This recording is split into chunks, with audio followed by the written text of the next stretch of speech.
The broadcast is now starting. All attendees are in listen-only mode.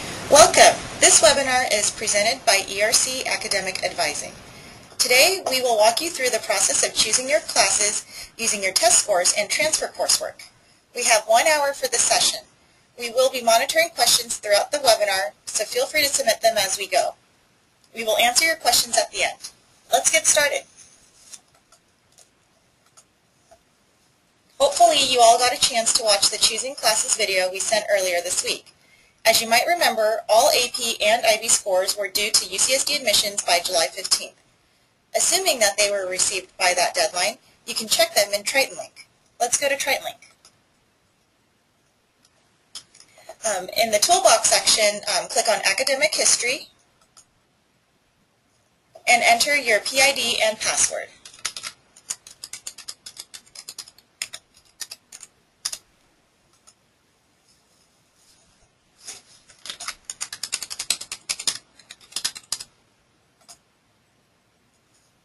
Okay, so it's going to take a couple seconds, and then the page will load, and it will show your information.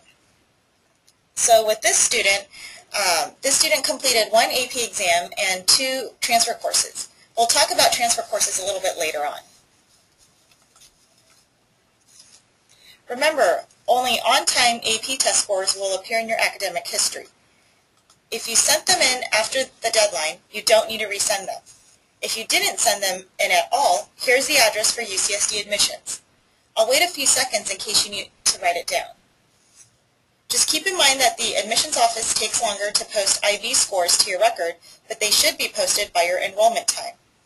After you have checked your scores in TritonLink, you can use the AP IB chart to see which courses your AP scores exempt you from. So let's take a look at the AP IB chart, and you can find this on the ERC website. Go to roosevelt.ucsd.edu. Under the Academics tab at the top, click on General Education, and you'll see the link in the upper right-hand corner for AP IB chart.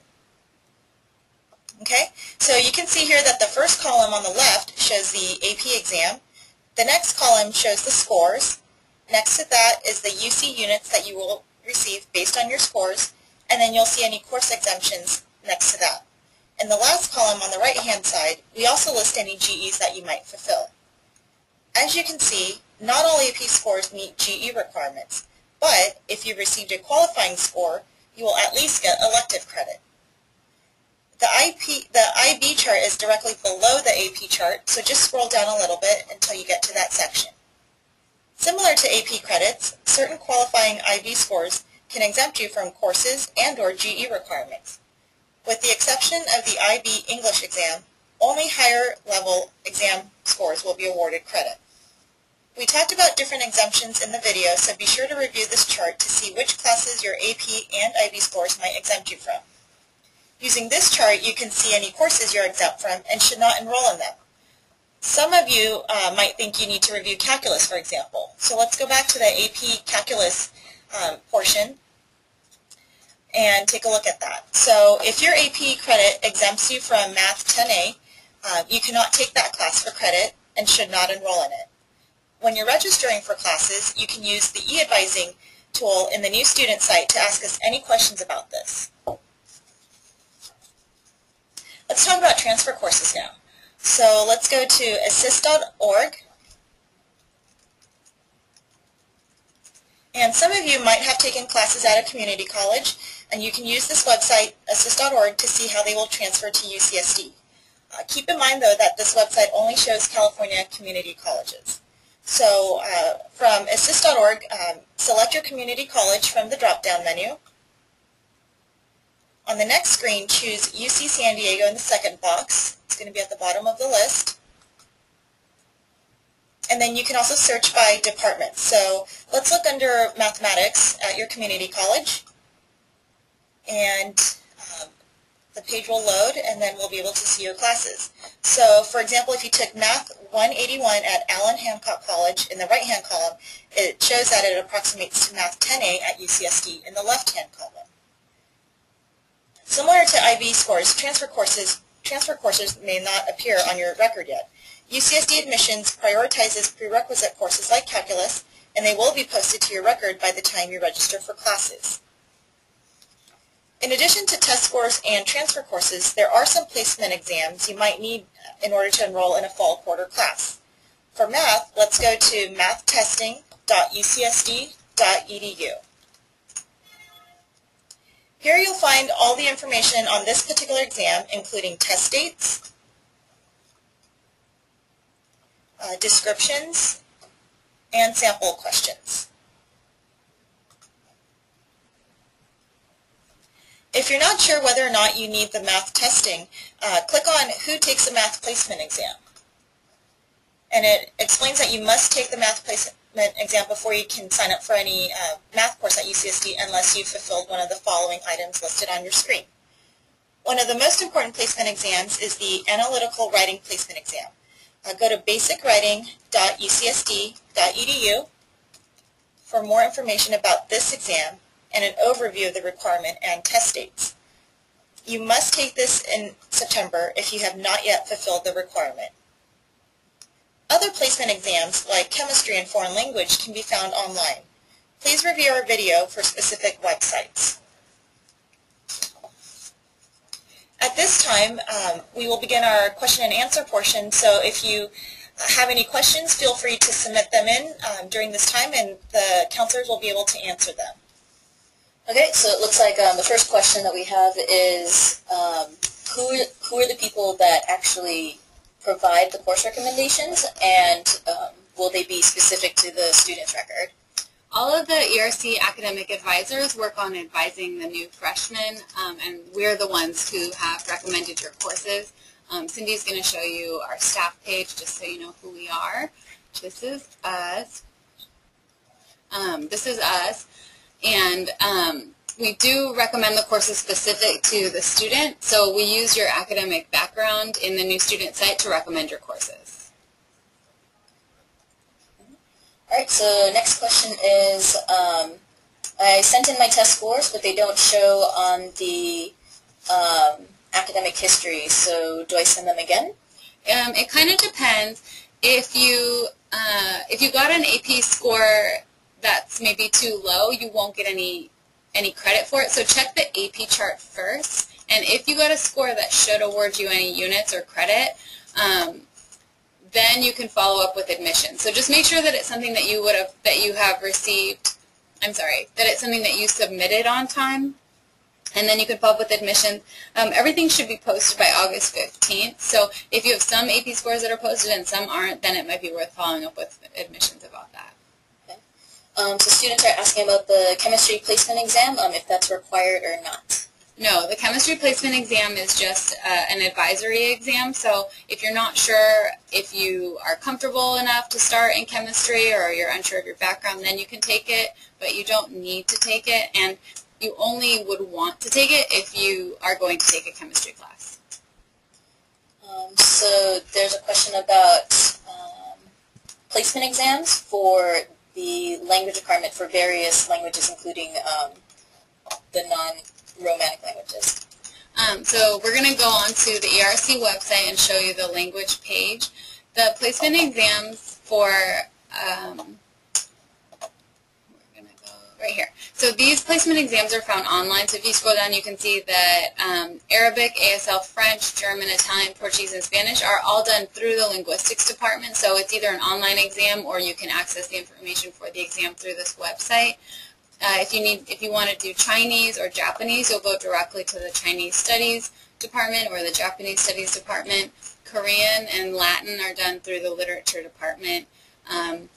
Hebrew is done through the Judaic Studies Department. So start with this, and then if you have a different language that you're wanting to do, you can use e-advising once it opens later in August to ask us how you can do placement for that specific language. Another question about language, whether you have to take the placement exam if you don't have any background in a language. No, if you want to start brand new in a language, you don't need to take the placement exam. Except for Chinese or Japanese, then you have to go through the department. So if a student plans on taking the math placement exam in September, how do they register for math classes in the fall? Don't worry, a lot of students are going to be doing that. So what you'll do is keep an eye on the schedule of classes and use the class pre-planner to save some space in your schedule for calculus classes. And then once you get your math placement test results, you'll register for your calculus class. So you won't register until after you get your placement test results. Those questions about transfer credit from a community college or another higher ed institution, how will they know that those courses will be able to transfer to UCSD? You can take a look. Well, if you've already taken the course, then once it's posted to your academic history, so first, if you are thinking about taking the class, you can use the website assist.org to see how it will transfer. So we can go back and show an example of a community college. And this would only be for community colleges in California. And then once you've transferred the class to UCSD, you can see it. So if we go back to our academic history, this example shows a physics class from a community college and that it transferred as these specific physics classes at UCSD, Physics 2A and 2BL. Oh, and the second part of that question is if it's from a non-community college. Oh, if it's from another four-year university, you'll have to submit it through UCSD admissions and they'll evaluate it to determine what it transfers as. There's another question about AP exams, like how they read the AP chart so that if they get a certain score, for example, for math, how do they know what class they're exempt from or what credit they get? Sure, we can look at math specifically. So right here you'll see if you took the AB calculus exam for AP and you got a score of 3, you'll get 4 units of credit and it will count in place of Math 10A. So you'll be exempt from Math 10A. If you got a score of 4 or 5 on that same exam, you'll get credit for Math 10A and 20A or 20A. The BC calculus exam score of 3, you get credit for Math 20A and 10B. And then a 4 or 5 on the BC calculus exam, you'll get credit for Math 20A, 20B, or 10A, 10B. Where can they find their course recommendations once they're released? On August 15th, the course recommendations will be available on the new student site. It's the same website you use to fill out your academic background and to register for orientation. Can first-year students take upper division classes their first quarter? No, we don't recommend you start in any upper division classes. You should only take lower division your first quarter. So what if a student can't make their enrollment time? The enrollment appointment time is just a start time, so you can register anytime after that start time. We do encourage you to register as soon as you can after your appointment time begins, just to make sure you have good class selection.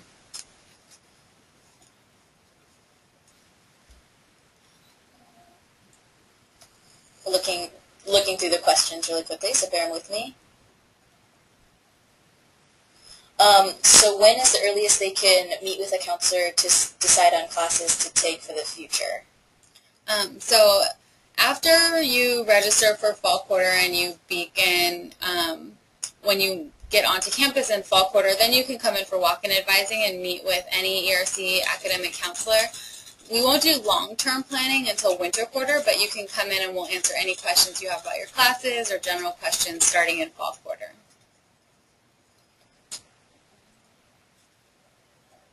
Can I retake a class I already completed through AP credit or through a community college?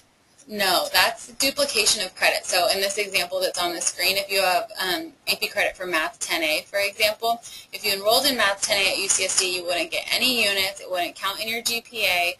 So it's really not a good idea to do that. If you are worried about your level of preparedness for a course, there are offices on campus like tutoring services. We have one on campus called Oasis, and we'll show you how you can access them. It's the Office of Academic Support and Instructional Services, and over on the left-hand column you'll see there's a math and science tutorial program, and if you click on that link, it shows you a little further down, it shows you how to apply. So that's one option if you're worried about your level of math. You might want to write this down.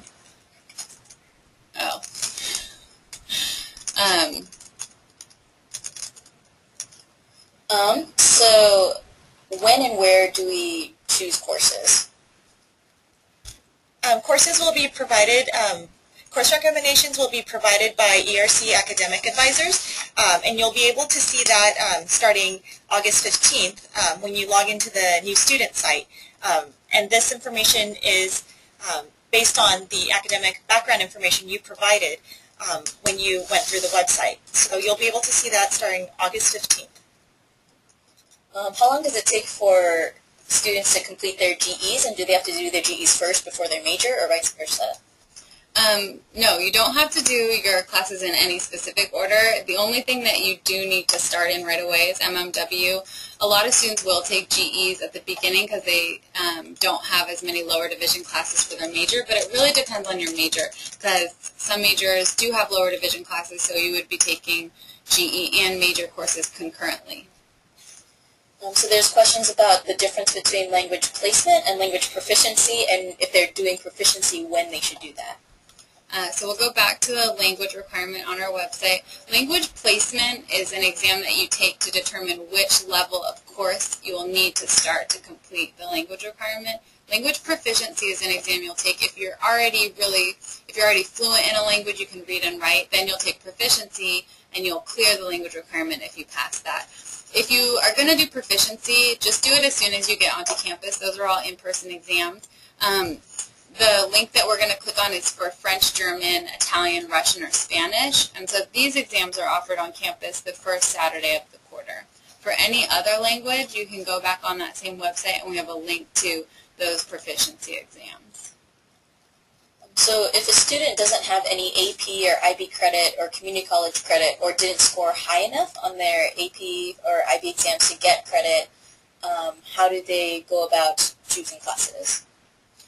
There's no difference. The only reason that we're talking so much about AP is to make sure that you don't duplicate any AP credit. So if you don't have any AP credit or community college credit, then you will just take the courses that we recommend and you don't need to worry about duplicating anything. So there's not, the only thing that AP does is it can count for some courses at UCSD, so without any AP you would just need to review the GE requirements and know which ones you needed to take. This question is about pre-med, how they get course recommendations if they're pre-med and for their major and for GEs. Sure. So you would have indicated in the academic background that you were pre-med, and so we'll take that into account when recommending your fall quarter courses. We'll also send you a link to this resource on the Career Center's website. Right here it's a guide for pre-med, and it shows a list of all the classes that you will eventually need to take. But we will advise you to start in your math and chemistry courses in fall quarter. Can I just not follow my course recommendations that I get through the new student site and follow the long-term plan instead? That would not be smart. The long-term plans that are on our website are generic, so versus the course recommendations, which are tailored to you and your AP exams and whether or not you've passed placement exams. So that's really not a good idea. You should look at the recommended courses that we've sent you to make sure that you're enrolling in proper courses. So this question is about SAT-2 scores for language and why they're not showing up on the academic history and how they work with the language requirement. Sure. A score of 700 or higher on the SAT-2 language will clear your ERC foreign language requirement, and SAT-2 scores don't show on your academic history at all. They will show on your degree audit in place of the language requirement if you earned a qualifying score. So if you have any questions about that, we have access to that part of your record if you need us to look at it for you. So when e-advising opens, if you see any discrepancies, you can ask us then. Can I register in a math class before taking the math placement exam? The math meaning calculus. No, unless you have an AP, SAT, or community college course that will place you into a calculus class, you must take the math placement exam in order to enroll. So if a student's taken the language placement exam online, how do they find their scores? It's on the same website that you use to take the placement exam. So you'll just return back to that website and it'll show you your placement results. If there's a question about the ERC honors program, how students can get involved in that or where they can find more information. You would have been invited to the freshman honors program, so when we recommend your fall quarter courses, if you're part of the honors program, it will be listed as one of your classes for fall quarter. Starting your sophomore year, you can qualify into the honors program by achieving a certain GPA. So just keep an eye out for that if you weren't invited for fall quarter. Here on the ERC website, we have an explanation of the different honors programs that we offer. So when do students register for classes, and how many classes should they take during the fall? On August 5th, you can go to Triton Link to view your appointment time, and then the appointment times are going to be sometime between August 28th and September 2nd, so that's when you will register. We always recommend that students start in 4 classes. That gives you the flexibility to drop a class if you're overwhelmed or decide you don't like the class, and then you can still be full-time.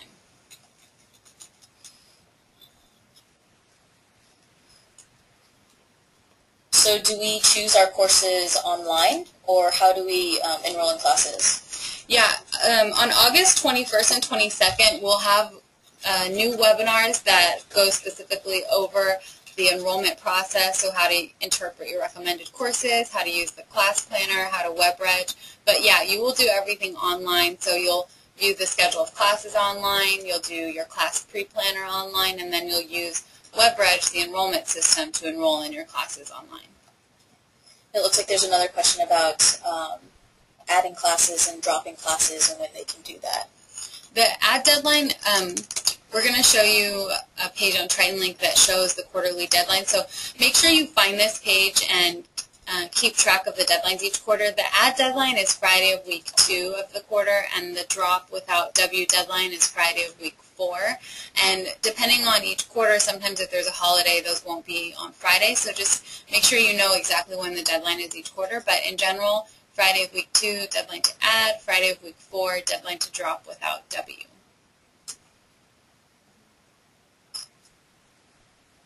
So what if a student took a class at a community college in California and it doesn't appear on assist.org? If the class doesn't show on assist.org, it might either mean that it's a new class or there isn't an approximation at UCSD. If you've already taken the class, then just go ahead and have your transcript sent to UCSD admissions, and they'll evaluate it and it'll post to your academic history. Are we assigned academic advisors, and will they help us map out class schedules for the year or just fall? You did have specific advisors for your fall quarter course recommendations. Each of us advised a certain number of students, but once you arrive in the fall, you can meet with anybody. We recommended courses for you for fall quarter, and we're available to you throughout the year to advise you on anything related to academics. We won't do long-term planning until winter quarter, but that is an option later on. So what if I want to take a course that was not recommended for me for fall? If you want to take a class that wasn't recommended, just use e-advising to check with us. Depending on what the class is, there might be a reason not to take it, or it might be something that's an option within what we've given you. There's a question about the upper division upper division writing requirement, GE, for ERC, and whether MMW can complete that. No. So the upper division writing requirement needs to be from an upper division class. Upper division courses are numbered 100 through 199, and MMW classes are lower division. So this must be from an upper division course. So if a student is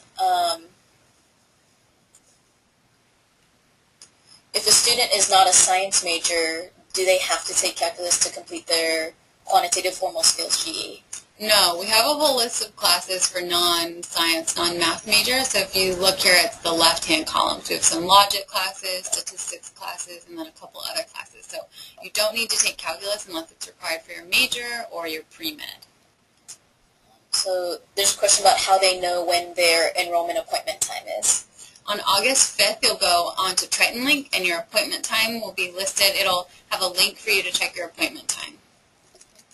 So will there be spots available in classes that they want, or will they be hard to get when they start enrolling in classes? We can show you the scheduled classes right now. Right now, some of the classes look full because departments are holding seats for freshmen. So if we look at MMW, for example, You'll see right here that these sections show that there's only 4 spots in each discussion section, so those are all being held for new freshmen. The same is true for a lot of math classes and chemistry classes, so you should be able to find seats in the classes that you need.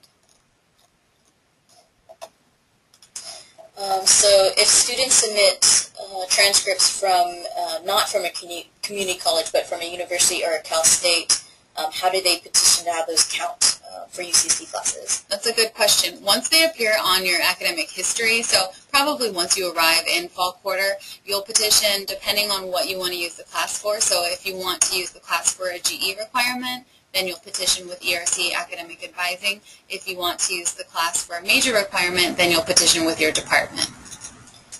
So there's a question about when students can change their major, if they wanted to change from one to another, and how do they know that we're going to be advising them on their proposed major as opposed to their applied major? Whatever major you listed as your proposed major in the new student site is what we have advised you with.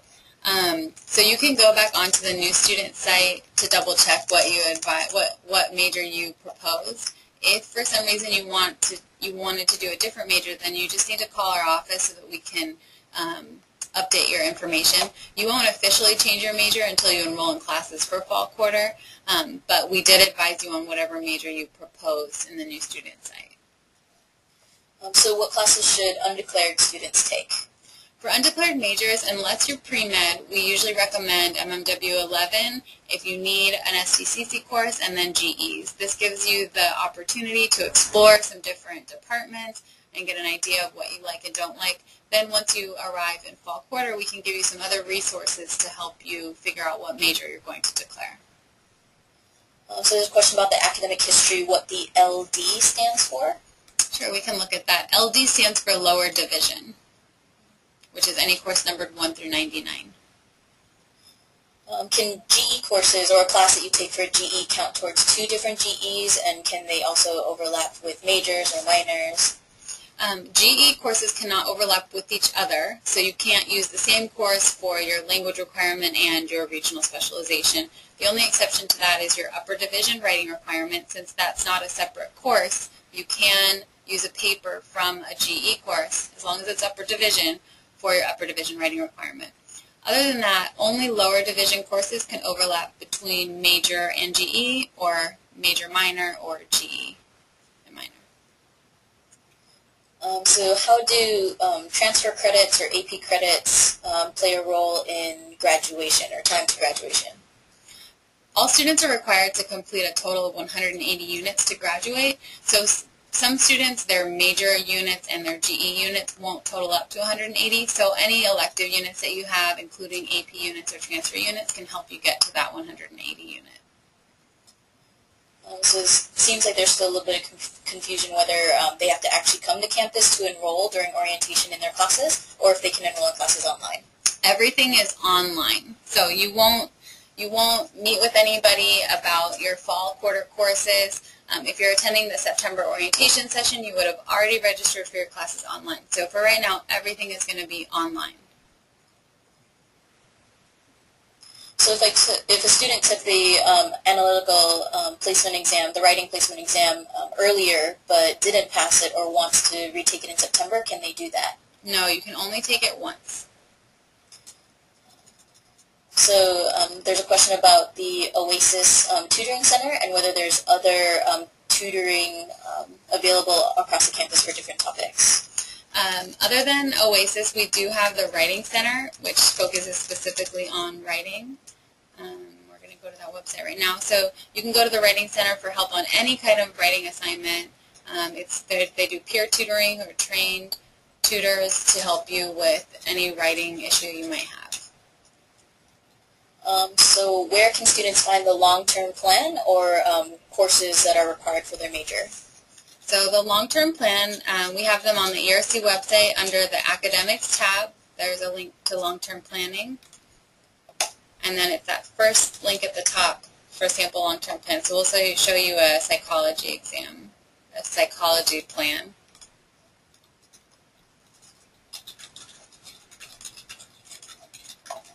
So this is the sample long-term plan. And then to see an overview of all the requirements for a department, we can go into the catalog. So we'll go to catalog.ucsd.edu. And then under courses, curricula, psychology, and the undergraduate. And this is where you can see the overview of the program. So how many units do you recommend students to take in their fall quarter, and what's considered full-time status? We always recommend that students enroll in 4 courses or 16 units to start. This gives you the flexibility to drop down to 12 units if you're overwhelmed or you decide you don't like a class. You should be enrolled in at least 12 units to be full-time in terms of financial aid, housing, or athletics. So when's the earliest a student can contact us to make an appointment to meet with an academic advisor? During the first 2 weeks of fall quarter, we'll have walk-in advising every morning and afternoon. So that would be the soonest that you could come in for face-to-face to meet with us. And then later on in the quarter, you could schedule an appointment if you felt like you needed more time. There's a question about if a student is interested in an impacted major, how can they get into that major? Each major department monitors their own exceptional admission, so if you're interested in an impacted major, you'd need to contact that department specifically to see what their procedure is for exceptional admission. Are we allowed to study abroad in our first year? You are. I mean, there's no restriction on studying abroad. If you're living on campus, you'd need to talk to Res Life about that. Most programs do have an application period, though, where you need to apply in advance. So if you're thinking at all about studying abroad during your first academic year, you should get in touch with the Programs Abroad office now. If you want to study abroad the summer after your first year, there are lots of global seminars, and that's an option that a lot of students decide to do. So if you are thinking about studying abroad sooner rather than later, you would get in touch with the Programs Abroad office and then come in and speak with us during fall quarter. If students submitted their scores or their transfer coursework and nothing's showing up on their academic history, what do they do? If you submitted them on time, wait a little bit longer. By August 15th, everything should be posted onto your academic history. And then if you still don't see it then, you can contact UCSD Admissions, and we'll put their contact information up. So when's the earliest somebody can study abroad? So here's the admissions contact information in case you need it. The earliest that you can study abroad, there's not really any set time limit. Like I said, it depends on the program that you're wanting to do. I guess if you were wanting to study abroad in your winter quarter of your first year, it may be a possibility, but you'd have to check with the Programs Abroad office. But again, there's no set limit on when you can or can't study abroad.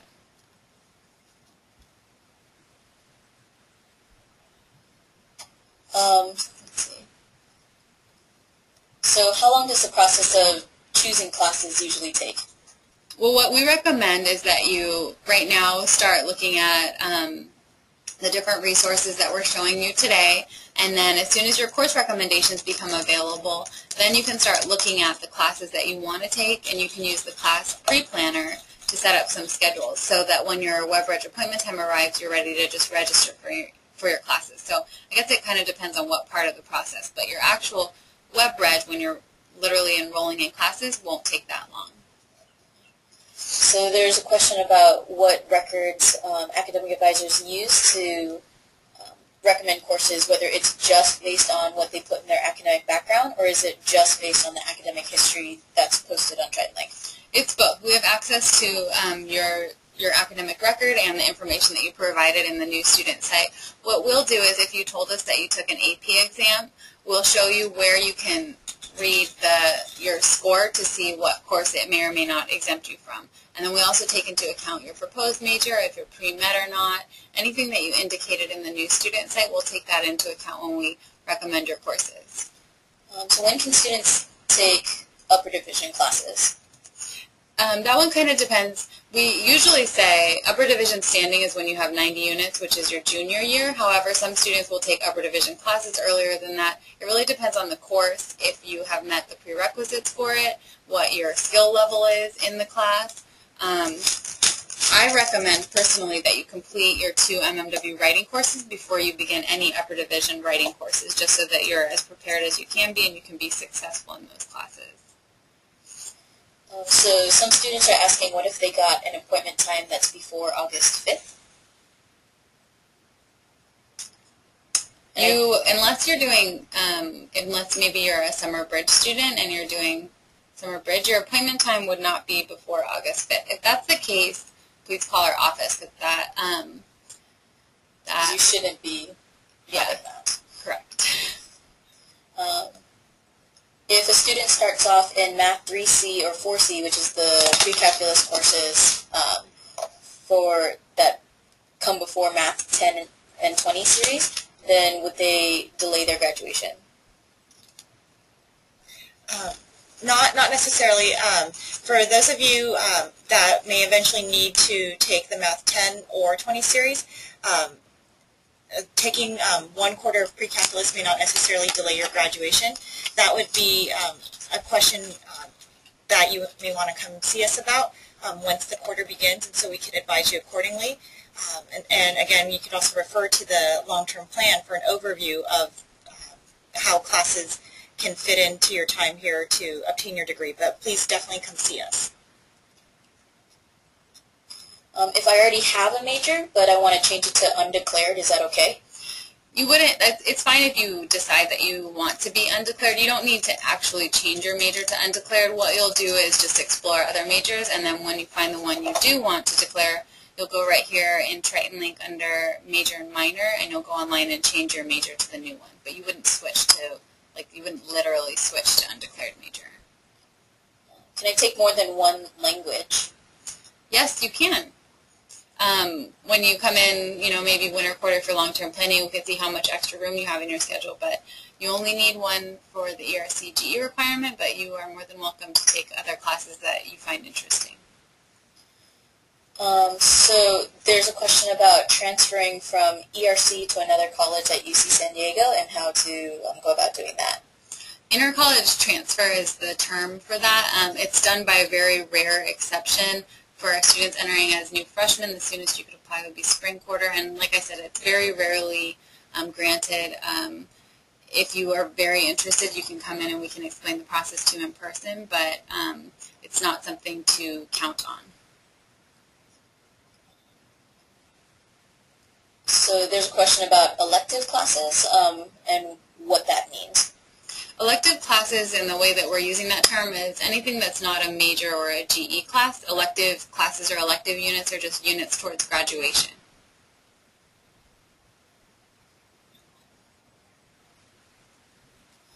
Does each major department have their own academic advisors, or do we just have ERC academic advisors? You have both. You have your ERC academic advisor, and then you have your major department advisor. So right now you'll work mostly with ERC academic advising, getting ready for fall quarter. But then once you arrive on campus, it's a really good idea to go and meet with your department advisor.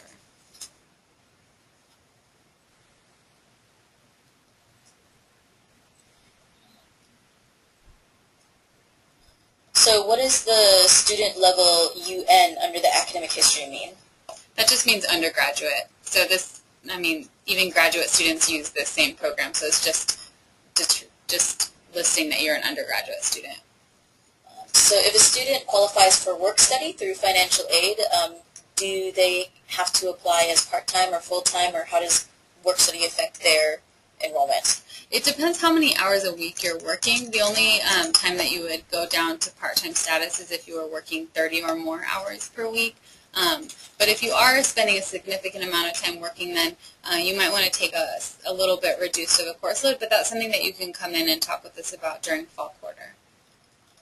All right, so we're getting some questions about orientation and housing, but unfortunately for this session, we're only talking about academics. So if you have any questions about housing or orientation or things like that, please contact the Res Life office for housing questions, and then the ERC Student Affairs office for orientation stuff. So we're only going to be answering academic advising questions for today.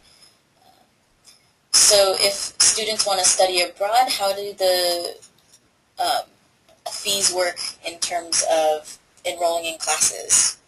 That depends on the program. The Study Abroad office at UCSD offers a UC Study Abroad program, which is EAP, Education Abroad program. There's also Global Seminars, which are UCSD courses taught abroad.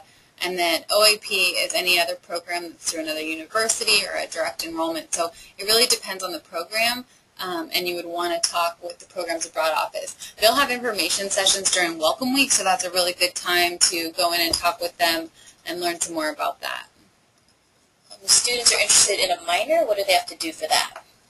We recommend taking some classes for the minor before declaring it, but to declare the minor, you just go back to your this page in Triton Link, and under the toolbox here you see the major and minor link. So if a student has a later registration date, will that be a disadvantage? It'll just mean that you need to plan some backup options for your classes, so be kind of flexible. The one nice thing about your first quarter is that you do have a lot of options of different classes that you can take, so you are able to be flexible in the classes that you choose. So, of course, students registering for classes earlier will be taking seats from students who are registering later, but it's really not a problem. This is the way that we do it every year.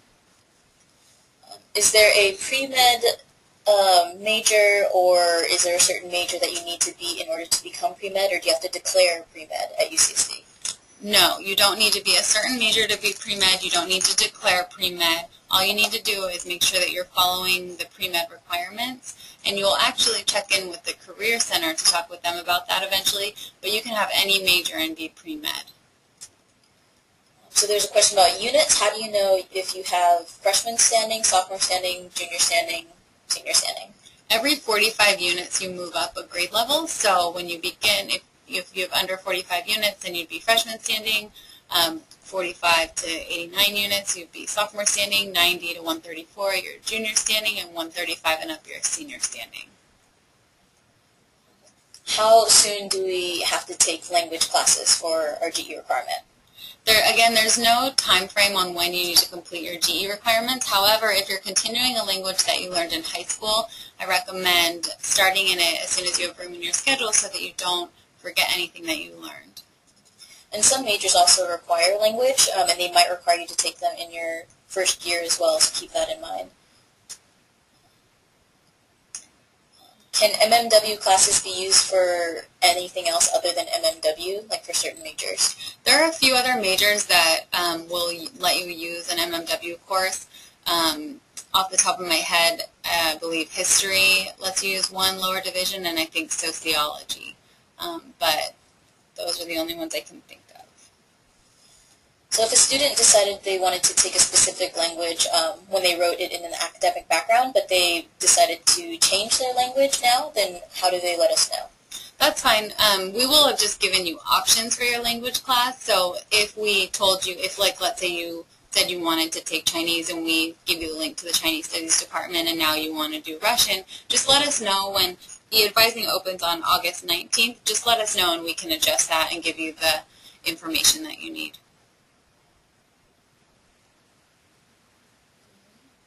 So there's a question about how students can access their academic history again, or where they can find that link. So if you go to tritonlink.ucsd.edu, it's right here under the toolbox. It's the second tab, or the second link, Academic History.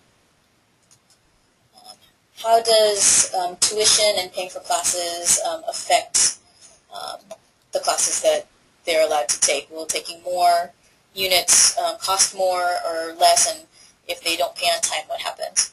Your fees are not based on your unit, so you just enroll as a full-time student and you pay full-time fees. If you don't pay your fees on time, you will be canceled from your classes. We recommend working with Student Business Services as well as the Financial Aid Office to make sure that you understand all of the fee deadlines. There's a question about books. When should students start getting their books for fall quarter? As soon as you register for your classes, you'll have access to the books that are required for your courses. And you can see right here on the screen there's a section on Triton Link that shows you how you can rent books. And then you can also reserve books through the UCSD bookstore. And you can also check them out at the library. So what are freshman seminars, and do they count for any of my requirements? Freshman seminars are courses, they're one-unit seminars, so they're only offered to freshmen, and here's a description of them. They only meet 8 to 10 hours during the quarter, so they're not as time intensive as a full class. They give you a sample of that department. They focus on a specific department They're only offered pass, no pass, and they do not meet any GE requirements or major requirements. So they're just, we recommend taking some freshman seminars. You don't want to fill your entire schedule with freshman seminars, but they're a really good way to explore some different subjects. So if a student wants to do a double major, then how do they go about choosing what that second major will be?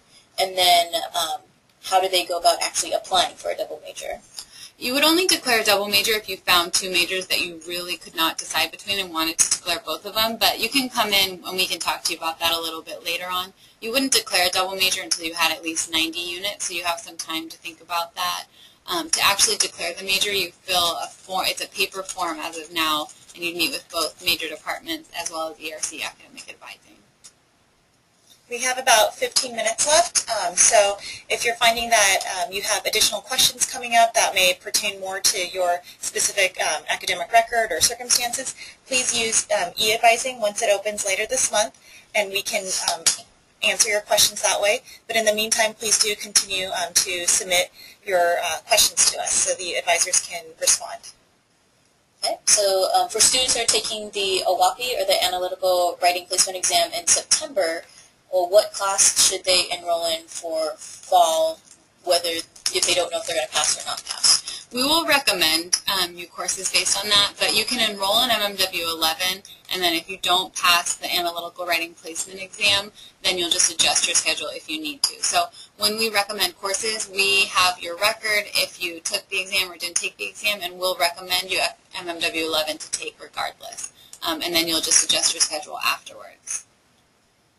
So what is the maximum amount of classes that students should be taking if they're part of a sport or if they're working while they're attending classes at UCSD? If you're a student athlete, you need to make sure that you're working very closely with your advisor in athletics to make sure you're meeting any requirements that you have through them. It's usually 12 units per quarter. The maximum number of units that you can enroll in is 19.5, and if you are a student athlete, again, you'll want to work with your advisor to make sure that you're not taking too many classes and that you have time for all of your commitments. If you're working, same thing, you'd want to just check in with us and probably reduce your course load a little bit, but you would still need to be in at least 12 units each quarter. By the time they enroll in classes, will they get financial aid so that it can pay for their classes and they won't be dropped from them? You need to talk to the financial aid office for any questions about financial aid. We'll put their contact information up on the screen right now so you can write it down.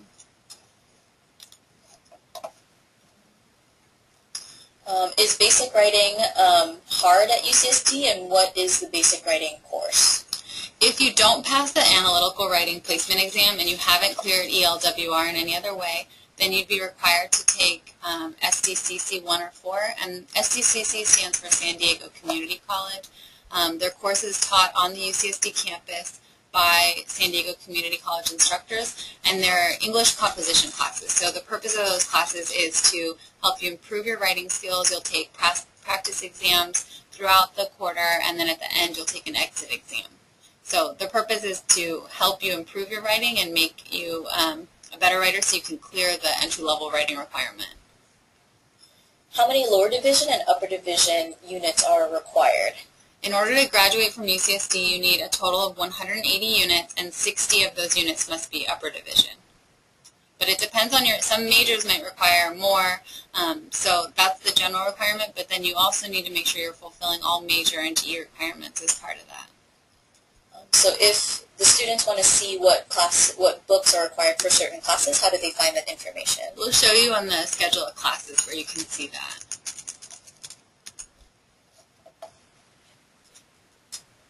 Okay, so if you click here on the schedule of classes, for example, if you wanted to look up MMW, let's see if that information is available at this time. So find the MMW course from here, and freshmen, as we mentioned before, will be mostly recommended to take MMW 11. So if you see here this book icon, go ahead and click on that, and we'll see if they have a book list available yet. Sometimes it's still a little too early just yet, but it looks like they do have some information here already. So this is how you can find information about your course textbooks. And there's another question about how do they know how many units a course is worth? Okay, so the number of units that a course is worth, it's actually listed right here after the course title. So classes here at UCSD are typically worth 4 units. We are on the quarter system, so it's very rare to find classes that are less than 4 units. A couple examples might be the freshman seminars that we talked about earlier, which are only worth 1 unit. But for your very first quarter for fall, we're recommending that you enroll in 4 4-unit classes, which is a total of 16 units. So is it difficult to get to classes if we're using the 10-minute passing period? When you're looking at the schedule of classes, you can see where each class is located. There's the building, and then this question mark right here shows you the full name of the building and the map building number. At the top of this little box, there's a link to the campus parking map, and so you can see how far away classes are from each other. You're usually okay getting from one class to another in 10 minutes, but if you're concerned at all, just make sure to check this map.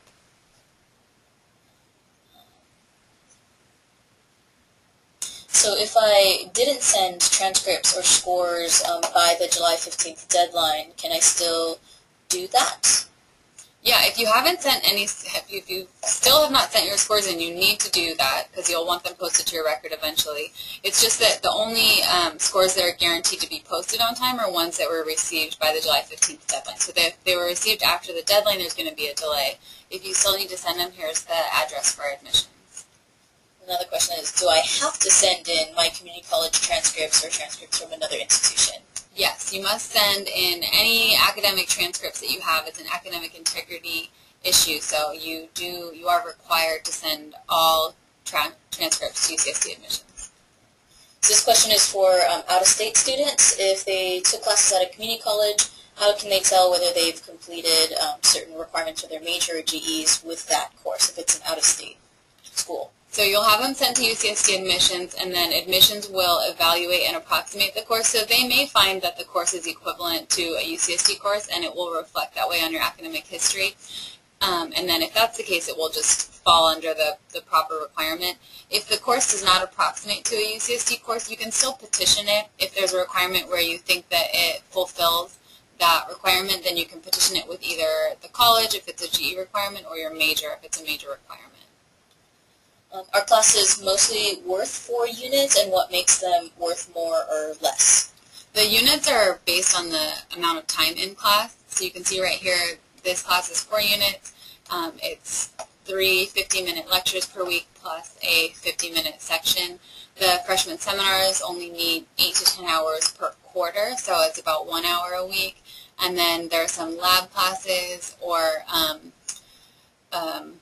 off the top of my head, a gospel choir class that's only 2 or 3 units. So it depends on the class, the time in class. So we only have about 3 minutes left, right? So, or about 3 minutes left or so. So we're going to be taking the last few questions. There's a question about the TB test that students have to turn in to Student Health, and if they get a hold, how that affects their enrollment. The TB hold does stop your enrollment, so you need to make sure you get that taken care of. You can contact the Student Health Services to make sure you know how to do it, but I believe the admissions office is the one that puts that hold on, so if you're having any issues, you would contact one of those 2 offices. So there's a question about whether this webinar will be available in the future. Yeah, we're recording this webinar right now, and we're also keeping track of any questions we didn't have a chance to answer, and we'll be sending those both out to all new freshmen. So what if a student enrolls in classes where final exams overlap with each other, or they have midterms on the same day? The final exam schedule is listed for each course. When you look at the schedule of classes, it shows the final schedule. So you should not enroll in a class if there's conflicting finals. The instructors don't have any requirement to change their final based on that. So this is an example of something that you need to be aware of because you're responsible for it. Midterms being on the same day, when you use the class planner, you'll be able to see how many classes you have on the same day, and you might end up having midterms on the same day, but that's something that you can come in and talk to us about study skills and time management to make sure you can prepare for that. We'll have a series of workshops in fall quarter called the SOAR workshop series, and we talk about study skills and time management, so that would be a good thing to keep an eye out for. So if a class is full, is there a way that a student can essentially crash the course or try to get into the class? No, all the courses at UCSD run on wait lists, so if the class is full and you add yourself to the wait list, you're only moved into the class as other students drop the class. So that's why for your first quarter we don't recommend you waitlist any classes. You should find open seats in classes. For example, if there was a full lecture of MMW 11 and then there's another lecture that had some open seats, even if it was your second choice, it'd be more important to get a seat in the class. So it looks like there's a question about other webinars that we will be having.